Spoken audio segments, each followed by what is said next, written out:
All right, we're joined now by South African Workers Union, Bashumi's Lebusa, Mamaregane. Good to have you, and thank you very much for coming on this evening. So what is seemingly coming from the portfolio committee, as you're hearing there, is that there's somebody who is deliberately trying to sabotage this company so that it doesn't recover.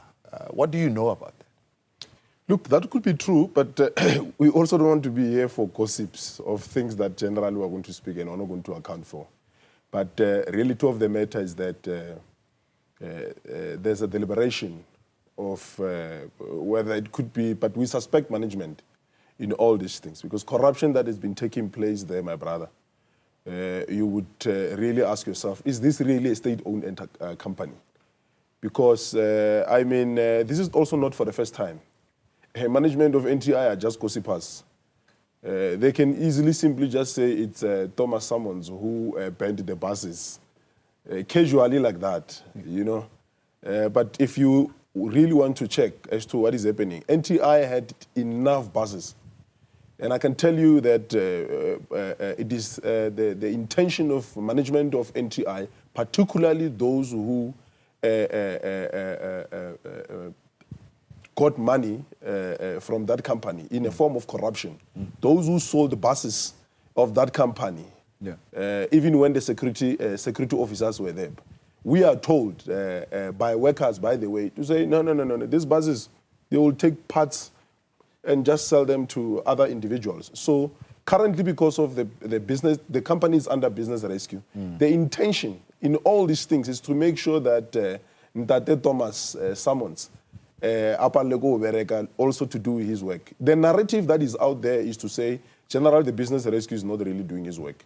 We are told prior us being there fully at NTI that at some point, the very same BRP was once locked in an office, and security, they called certain, some of the security companies that were owed by this company to say, you must pay them now. Yeah. You get a point. So there's a lot of issues, but the most important part as an organization, as a trade union, we are saying that workers must be paid every month. Yeah. One of the other reasons that workers are not generally being paid every month, this generally has got nothing to do with certain individuals, whether even if Thabo Mdluli would be a BRP or not. But I can tell you, my brother, that at NTI, management of NTI walks around with 500,000 on the street. 2-3 jumping 3 robots away, one will tell you that I was hijacked.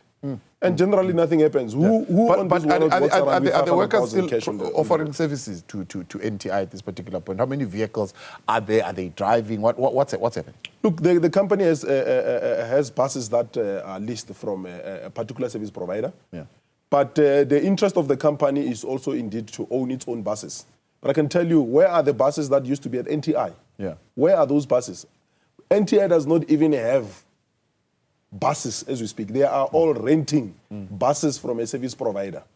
It is the intention of management. In fact, when they were doing a bus rental, you can't believe that there are some sellout unions that signed that this service provider must fix his own buses. What will then happen to the workers who are working at technical, who are mechanics and all that? It means automatically they will be redundant. But there were unions that signed that this company can bring its own buses and all that. What will then happen with all the workers who are there? They will then be loitering in the company. Yeah. Everybody will then come back and blame who? Every blame is on the BRP. That is the wrong narrative in general. We're not saying that he's 100% doing whatever, but I'm saying that there are many of the things that are done wrongly by management, who generally also does not want to cooperate with the very same gentleman. There's a CEO in the company. The CEO who is never even coming at the depot. Without any form of, maybe one would say maybe for security purposes or not. The CEO doesn't come from the depot. Yeah. The CEO also even claims that he has never even received a single salary from the NTI ever since he was there. But the CEO who is currently there is coming from COSATMA offices in Northwest. Is there any person who leave an employment where he's getting paid monthly and you go somewhere else in general not get salaries monthly? It's a lie. And these are the things that they say even when the portfolio is there. The Pretoria High Court gave you a court order last month, is it? At the end of August for 18 million to be released. Was it released? No, that money was released. But the very same money of 18 million, it was not 100% of the salaries of the workers. Yeah. There was 5% to 10% shortage on their salaries. And this has been happening perpetually. And normally what then happens is that there are two service providers who give out the salaries. It depends. If it's Thomas Summons, they will use the other. If it's NTI management, they will use LabourNet. LabourNet will still continue to do that. In the LabourNet, there's an allegations that there are ghost workers, which even the management agrees on it. Because the reality of the matter is that at NTI, my brother, is that the management of NTI doesn't care. The management of NTI, the only part that they will do is to blame the business rescue practitioner who is there, simply because one of the role of the business practitioner is to make sure that those who were corrupt, they must be moved out. They must be moved from the company. Who's looting this entity? Look, it's management of NTI. They are looters. For themselves, for their own benefit, are they benefiting from it? They are benefiting from it on the basis, and why we're saying this. And we are very unapologetic as a trade union because when we arrived at NTI, management of NTI only wanted to work with particular trade unions and they never wanted to work with the other trade unions. The CEO is very new. We can't even blame him much on many of the things. But the management that is there, all of them are acting. Yeah. They're generally not doing anything in terms of assisting this company. I can even tell you when they are doing subsidies, claiming subsidies and Gauteng, they are almost failing to generally do the correct claims. Yeah. Plus minus 3 million every month is being lost simply because they're not doing the correct thing. And what we need at NTI, we need management that knows generally to do its work. Yeah. Not to be there and do politics and enter into trade unions, operations and all that. We need management that really understand their work, and that's all. So what do you make of the court findings that under the tenure of Thomas Summons, along with its subsidiaries, the Atteridgeville Bus Services Northwest Star sunk deeper into debt, with liabilities now ballooning to nearly 1 billion rand? Look, reality of the matter is there is a situation of NTI that some of us, in fact, found it in that particular situation. Yeah. But it is South African Workers Union, Bashumi, that brought all workers in one place and said, guys, if we are not going to assist this company to be where it's supposed to be, it's going to be a problem. My brother, there are ticket sales at NTI. There are bus hires every weekend. Have they brought you in and opened the books for you and became transparent to say this is where we are? No, not yet. But there's a progress report almost every month that comes out. But it does not go deep in details. But these are the things that we tell you directly from the ground.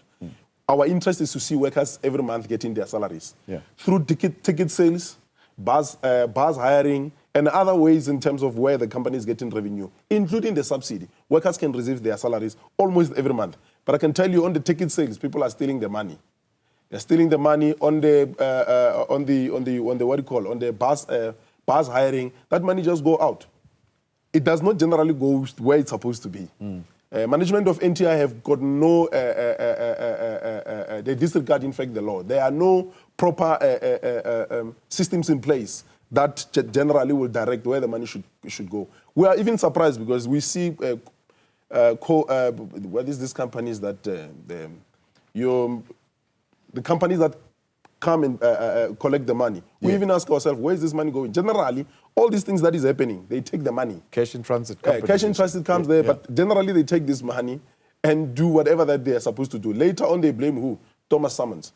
They are expecting drivers who works almost every day with cash to generally bring it to the company and month-end workers not be paid.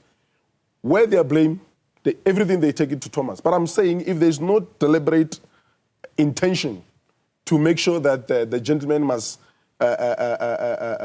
bring this company to its glory days, and management makes sure that this must not work. There are days where when even management is supposed to do the claims in Gauteng, they will just delay. Then they will tell workers that, no, it's not us, it's the other person. The minute when the gentleman writes a letter that makes sure that all these things has been done, you will start to see them running around. Who are the people who are suffering at the center of this? It is workers. What do you say about the view that the contract with Gauteng is possibly under threat? Look, we are saying that the Gauteng government is run by human beings who generally knows that the minute they terminate this contract, plus minus over 1,048 employees will generally lose their work as this company is under this race and automatically will then go for liquidation. And we have made sure as an organization, when we were on the strike, to say, guys, let's go back to work so that we generate something, and also to make sure that we don't lose the contract with Gauteng. We did that as an organization. Yeah. We open up to make sure that at least that contract should not be lost. We are saying to Gauteng government that it is not the 1,048 workers of NTI that has got the bad intention of making sure that this company must collapse. Because there's a lot of families who will then lose income. Yeah. And I mean, majority of these people are parents. If you go to NTI, one day you will realize that indeed these people are suffering. People who are in the forefront of all these things to make sure that this company must not come to its glory days. It is management of NTI. Yeah. Majority of these ones who are acting, all of them are in acting positions. We've got people who don't even have qualifications, specific qualifications to generally work in this transport industry. And then until we've got people who are not generally bringing politics there and tell you that, no, don't worry about all these issues that are taking place. Everything will be sorted out. Until the CEO of NTI comes to the depots every day and understand the problems of the workers of NTI and not have the preferred BRP of their own. Because one of the capturing comes in this particular form to say, we prefer this one, we don't prefer this one. Raise reasons as to why you are saying we don't prefer the other one. Corruption is looming at NTI, is too much, even in fact to communicate with management. Management of NTI, in many cases, when we try to communicate around these issues, they don't like it. In fact, the most union that is more progressive, it is even very wrong that to other people that we are blowing our own horn, but we made sure that this company should not take a particular direction. Management of NTI was using workers to fight the BRPs until workers on their own, when you conscientize them that this is not the good strategy, they immediately got angry at workers. Until today, when workers are aware that generally this management was making sure that we fight against the very same gentlemen. None of them, if they come to the depots and all that, workers will go and attack them. Until today, they realize that this was not a good strategy. Let's allow the gentleman to finish his work, and after that, he must leave. That company does not belong to him. He must finish his work and leave. I hear you. Under capable hands. Let's leave it there for this evening. That's Lebusa Mamaregane, South African Workers Union, Bashumi, on the woes at NTI and the challenges that company is facing. Right, more news when we return after the break. Stay with us.